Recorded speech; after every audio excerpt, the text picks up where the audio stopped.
Dahil sa birthday ko kahapon, sinundo ako ng friend ko para kumain dito sa Naga. Susubukan namin yung bagong bukas na kainan dito sa Rosal Street, Subdivision Naga. Yun bang balay? So dahil hindi kami familiar dito, pagtatanong namin kung nasaan yun. Kuya, saan po ang Rosal Street? Rosal Street.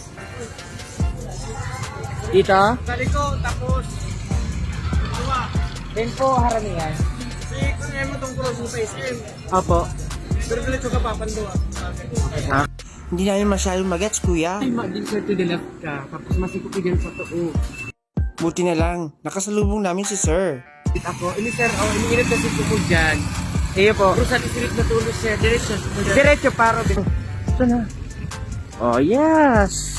Huli ka. Ay, salamat naman pala. Finally, nagkita rin tayo, balay.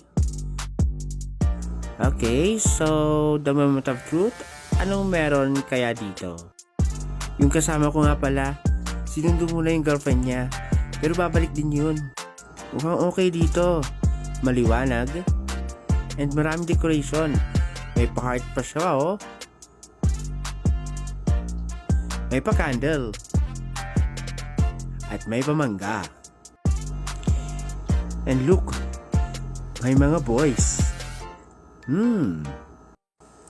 Try kaya natin sa taas. And dito na tayo ngayon sa taas.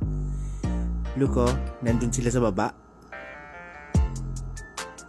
Dito sa taas, ganda, oh. Napaka-native. Probinsyano-probinsyano ang datingan. Napaka-aesthetic at presko. Cool. Sige kuya, shake it. Shake it, shake it, shake it. Kung masarap yan kuya. Ang galing ginalingan. So ito ang kanilang kalderetang kambing. Masarap siya. Bihira na ako makakain ng kambing eh. Ito naman ang adobong tagparak. First time ko nito kumain.